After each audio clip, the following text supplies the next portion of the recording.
देखो भैया, ऐसा है, अगर आपके जेब में पैसा है तो जिंदगी जेल की हो, बेल की हो, बाहर की हो, पिंजरे की हो, खराब तो नहीं रहेगी। अगर आपके जेब में पैसा नहीं है तो ठीक वैसा ही हल होगा। चिट्ठी ना कोई संदेश, न जाने वो कौन सा देश जहां तुम। अब देखिए, जेल राज्य सरकार के अधीन काम करती है। इसकी पुलिस व्यवस्था आम पुलिस व्यवस्था से बिल्कुल अलग होती है।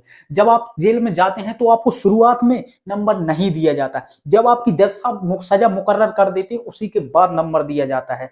ऐसे ही आप छोटा मोटा क्राइम करके जाइएगा 1-2 हफ्ते या 10-15 दिन के लिए, तो आप जिस कपड़े में जाते हैं उन्हीं कपड़ों में आपको डाल दिया जाता है। जेल में कई सारे बैरक यानी सेक्शन बने होते हैं। उन सेक्शन में किस कैदी को किस सेक्शन में रखता है ये जेलर डिसाइड करता है, क्योंकि उसको पता होता है कि ये व्यक्ति इतने दिन में छूट जाएगा। तो जैसे कोई छोटा मोटा क्राइम करके आया तो उसको अलग बैरक में रखेगा, कोई भयानक क्राइम करके आया तो उसको अलग बैरक में रखेगा। तो ये जेलर डिसाइड करता है। अब देखिए, जेल में 3 टाइम खाना मिलता है, सुबह, दोपहर और शाम। सुबह का नाश्ता 7 बजे ही आ जाता है, उसमें एक चाय का होना बहुत कंपलसरी है। और उसके साथ आपको कभी ब्रेड, कभी दलिया, कभी बिस्किट, कभी मुरमुरे, कभी खिचड़ी मिल सकते हैं। दोपहर का खाना 11 से 12 के बीच में आ जाता है, उसमें आपको 4 रोटी, दाल, सब्जी, चावल मिलते हैं। रात का खाना जो होता है उसमें 6 रोटी कर दी जाती है 4 रोटी की जगह, और चावल हटा दिए जाते हैं। तो रात के खाने में 6 रोटी, दाल, सब्जी, चावल हटा दिए जाते हैं। ये खाना बहुत ही नॉर्मल रखा जाता है।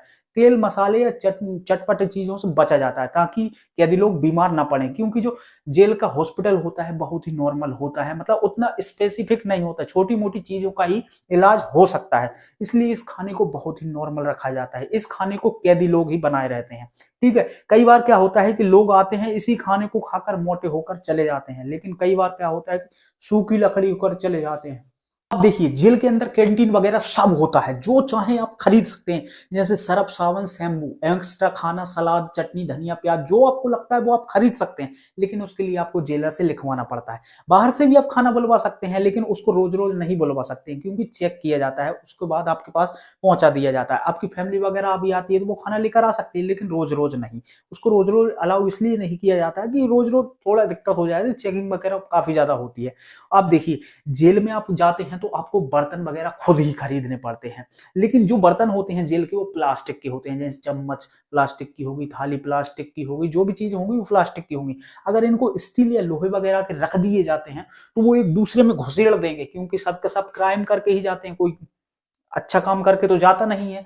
तो इसलिए इनको प्लास्टिक का रख दिया जाता है। अब देखिए, जब आप जेल में जाते हैं तो कुछ ना कुछ पैसे आपके जेब में पड़े होते हैं। तो आप जेल में गए, आपके जेब में कुछ ना कुछ पैसे पड़े, ऊपर से आपकी गर्लफ्रेंड, बॉयफ्रेंड या फिर दोस्त, फ्रेंड, फैमिली कोई मिलने आता है, उनसे भैया जी दे दो यार थोड़े बहुत, तो वो उनसे भी आप ले लेते हैं। तो क्या इस पैसे का मिसयूज हो सकता है? कैसे मिसयूज हो सकता है? क्योंकि जो जेल में पुराने कैदी हैं वो आपका थोड़ा तोड़ ताड़ के उस पैसे को छीन सकते हैं। इसलिए जेल अपनी करेंसी जनरेट करता है, उसको कहते हैं हम कूपन। कूपन ये 2, 3, 4, 5 या 10, 15 ऐसा कूपन होता है। इस क्या होता है, जो आपका आरबीआई वाला पैसा है उसको कूपन में बदल दिया जाता है। उस कूपन पर आपका एक नाम का एक विशिष्ट कोड होता है, केवल आप ही उसको यूज कर सकते हैं, अदरवाइज में अगर कोई और करता है तो पकड़ा जाता है। तो मतलब कि जेल की अपनी करेंसी होती है जिसको हम कूपन कहते हैं, केवल आप ही उसे यूज कर सकते हैं। अगर इसको नहीं बनाया जाता, मतलब कूपन को, तो शायद आपका थोबड़ा अभी तक तोड़ ताड़ के काम होता रहता। इसलिए इस जेल ने अपनी करेंसी जनरेट कर रखी। लेकिन आप कूपन 2000 रुपए तक का ही रख सकते हैं। इसके बावजूद भी अगर आपके पास कोई कैश वगैरह पाया जाता है तो उसको जब्त कर लिया जाता है और जुर्माना वगैरह लगाया जा सकता है। जेल में मुलाकात का समय 10 से 3 के बीच होता है। अगर आप 10 से पहले जाएंगे तो आपको नहीं मिलने दिया जाएगा, 3 के बाद भी जाएंगे तो आपको नहीं मिलने दिया जाएगा। मतलब कि आपको 10 के बाद जाना है और 3 से पहले जाना है, तब आपको मिलने दिया जाएगा। हफ्ते में आप केवल 3 ही बार मिल सकते हैं। मिलने के लिए आपको कैदी का नाम, उसके पिता का नाम और जेल नंबर पता होना चाहिए। कोई भी जाकर मिल सकता है। इसका आप ऑनलाइन भी फॉर्म भर सकते हैं, नहीं तो कटाइए 10-15 रुपए की पर्ची और खड़े रहिए लाइन में, घंटों वेट करिएगा। अब वहां पर क्या होता है, कॉलिंग बूथ वगैरह रख दिए जाते हैं, वहां पर एक साइड आप खड़े होते हैं, एक साइड वो महाजन खड़े होते हैं। आराम से बात करते रहिए, कोई दिक्कत की बात नहीं। वहां पर कॉल रिकॉर्डिंग वगैरह कुछ नहीं होती। लेकिन इसका मतलब कतई ये नहीं कि आप भागने का प्लान बनाने लग जाए। क्या होता है, कई लोग होते हैं ऐसे, और पिक्चर और फिल्मों में भी आपने देखा होगा कि 2 रुपए की ब्लेड से खिड़की की रोड कट जाती है या फिर चौड़ी हो जाती है, वो देखा होगा। ये फिल्मी दुनिया, ऐसा कुछ नहीं होता भाई, ठीक है। अब देखिए, जेल में स्टडी रूम वगैरह सब होते हैं, आप स्टडी कर सकते हैं। इग्नू जो यूनिवर्सिटी है वो आपका एग्जाम लेगी, आपको सर्टिफिकेट देगी, आप जॉब कर सकते हैं, ठीक है। अब देखिए जेल में भी ग्रुप वगैरह होते हैं। क्या होता है, वहां के जो पुराने कैदी होते हैं उनका बहुत दबदबा होता है। जैसे ही आप जेल में जाते हैं तो आपसे कहेगा ओए इधर आ पैर दबा, ओए इधर आ कपड़े धो, ओए इधर आ बर्तन धो। तो क्या करिएगा, आप चुपचाप ग्रुप ज्वाइन कर लीजिएगा, नहीं तो आपको रोज धोएंगे। और वहां की पुलिस व्यवस्था इतनी कम होती है कि आपको बचाने बहुत देर में आते हैं, तब तक आपका थोबड़ा इधर का उधर और इधर का उधर हो जाएगा। इसलिए ग्रुप ज्वाइन कर लीजिएगा। देखिए जेल का सारा काम कैदी ही लोग करते हैं। जेल में कई काम होते हैं, जैसे दर्जी कपड़े सिलने का काम, जो आप दीपावली में फटाके चलाए रहते हैं उसी को बनवाते हैं जेल में। जो आप होली में एक दूसरे को गुलाल लगाते हैं पिसवा पिसवा कर बनवाते हैं जेल में। फैक्ट्री होती है, मोमबत्ती बनाने काम होते हैं, बाग बगीचे होते हैं, मतलब काफी बड़ा कैंपस होता है। जो वहां पर सब्जी वगैरह पेड़ पौधे उगाए जाते हैं वही सब्जी वो खाते हैं, वो बनाते हैं, मतलब वही कैदी लोग उसको उगाते हैं और वही उसको बनाते हैं। मतलब कई सारे काम जेल में होते हैं। अब देखिए ये सारे काम लेकिन उसी को दिए जाते हैं जिसकी सजा कोर्ट ने मुकर्रर कर दी।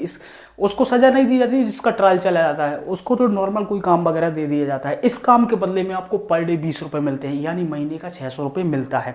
अगर आप काम नहीं करते तो आपको पैसा भरना पड़ता है इकट्ठा एक ही बार में, जिसको हम हाता कहते हैं। इसलिए कोशिश करिएगा कि काम कर ले, इससे आपको पैसा भी नहीं भरना पड़ेगा और इसका बेनिफिट भी होता है। कैसे, अच्छा खाना मिल सकता है, भरपेट खाना मिल सकता है, हो सकता है कि आपको व्यावहारिक तौर पर खैनी गुटखा अलाउ कर दें। इसलिए कोशिश करिएगा काम कर लें। अब देखिए हमारी जेल का एक दिन 24 घंटे के बराबर होता है, लेकिन लोगों को क्या लगता है कि 10 साल की सजा हुई है 5 साल में घर वापस आ जाएगा। ऐसा नहीं होता भैया। आप क्या करते हैं, 12 घंटे का एक दिन और 12 घंटे की एक रात करके ऐसे करके 2 दिन काउंट कर लेते हैं। लेकिन नहीं, जेल का एक दिन रात और दिन को मिलाकर 24 घंटे के बराबर होता है। मतलब आपको 10 साल की सजा हुई है तो आप 10 साल में ही आएंगे, उससे पहले नहीं आ सकते। अब देखिए उम्र कैद, मतलब लोगों को लगता है 14 साल, मतलब किसी को 14 मतलब उम्र कैद हुई है तो वो 14 साल में वापस आ जाएगा, ऐसा लोगों को लगता है। ऐसा नहीं होता भैया। उम्र कैद का मतलब होता है आजीवन कारावास। जब तक आप जिंदा हो तब तक आप जेल में ही रहोगे। वो तो हमारे संविधान के आर्टिकल 72 और आर्टिकल 161 के तहत राष्ट्रपति और राज्यपाल को शक्ति प्राप्त है कि वो आपकी सजा को माफ कर सकते हैं, लेकिन 14 साल के बाद, 14 साल से पहले नहीं। लेकिन लोगों को लगता है उम्र कैद मतलब 14 साल। नहीं, ये बात तो हमारे राष्ट्रपति और राज्यपाल पर डिपेंड करती है कि आपको वो 14 साल के बाद माफ करेंगे या नहीं करेंगे। देखिए इसको इसलिए संविधान में जोड़ा गया क्योंकि देखिए अगर किसी व्यक्ति को हम 14 साल से ज्यादा समाज से दूर कर देते हैं तो वो समाज से हमेशा हमेशा के लिए कट जाता है।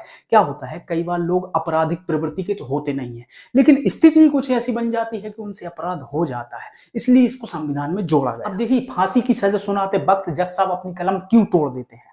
कलम तोड़ने की प्रक्रिया केवल एक संकेत को दर्शाती है। क्या दर्शाता है जज, कि मैं जज होने के बावजूद भी इस सजा में कोई बदलाव नहीं कर सकता, और धड़ के कलम तोड़ देता है। वह एक संकेत को दर्शाना चाहता है। क्या उसके पास दूसरी कलम नहीं होगी, हजारों कलम होती है, दूसरी कलम से भी वो लिख सकता है, लेकिन नहीं, वह एक संकेत है कि मैं जज होने के बावजूद भी इस सजा में बदलाव नहीं कर सकता, और कलम तोड़ देता है। जब वह कलम तोड़ता है तो उस पर लिखता है टू हैंग टिल दैट, मतलब कि तब तक लटकाओ जब तक कि मर न जाए। क्या हुआ था कि इतिहास में एक घटना हुई थी, जज साहब ने फांसी की सजा दी थी और जल्लाद ने उसको लटकाया, तो तुरंत वहां पे खड़ा एक वकील ऑब्जेक्शन ले लिया। क्या ले लिया, कि जज साहब ने लटकाने का बोला है, आपने लटका दिया, अब तुरंत इसको उतारो। क्योंकि जज साहब ने ये नहीं बोला टू हैंग टिल दैट, मतलब कि जब तक लटकाओ तब तक कि मर ना जाए, इसलिए उस पर लिखा जाए टू हैंग टिल दैट। अब देखिए जब फांसी की सजा दी जाती है उस समय एक मजिस्ट्रेट, एक वकील और एक डॉक्टर होता है। डॉक्टर उसको चेक करता है कि मर गया कि नहीं मर गया। अगर नहीं मरा है तो लटकने रहने देता है, उतरने नहीं देता। जब वह मर जाता है तभी उसको उतरने देता है। ठीक है। अब देखिए मॉर्निंग में ही फांसी दी जाती है। क्यों दी जाती है, क्योंकि जेल की सबसे बड़ी जिम्मेदारी होती है फांसी, और सुबह सुबह उतनी मीडिया और जनता एक्टिव नहीं रहती, इसलिए सुबह सुबह ही इसको खत्म कर देना चाहते हैं फांसी जैसी समस्या को। देखिए फांसी पर लटकाते समय उसके मुंह पर काला कपड़ा डाला जाता है। क्यों डाला जाता है, क्योंकि जल्लाद उसका मुंह ना देख सके। और दूसरा ये है कि जब फांसी पर लटकाते हैं तो उसकी जीभ, उसकी आंखें बाहर आ जाती हैं, तड़पता है बेचारा, मानवता रहती है, थोड़ा अजीब सा लगता है, इसलिए उसके मुंह पर काला कपड़ा डाल दिया जाता है। उससे लास्ट मूवमेंट पर आखिरी ख्वाहिशें पूछी जाती हैं, लेकिन यहाँ पर नॉर्मल ख्वाहिशें ही पूरी की जाती हैं। नहीं तो कहेगा एक दिन के लिए भारत का प्रेसिडेंट बना दो, खुदाई को मार कर लेगा। आर्टिकल 72 के तहत पूरे किए कराए पे पानी फिर जाएगा, इसलिए नॉर्मल ही ख्वाहिशें वहां पर पूरी की जाती हैं। अब देखिए जब जल्लाद उसको फांसी पर लटकाता है तो उसके कानों में कहता है माफ कर देना भाई, ये मेरी तो मजबूरी है, जो भी आपके इष्ट वगैरह हैं अब देखिए इसके बाद क्या होता है कि बॉडी को पोस्टमार्टम के लिए भेज दिया जाता है। पोस्टमार्टम के बाद बॉडी को घर वालों को सौंप दिया जाता है। घर वाले जो भी मतलब धर्म है उनके हिसाब से वो अपना अंतिम संस्कार वगैरह कर देते हैं। ठीक है, तो आपको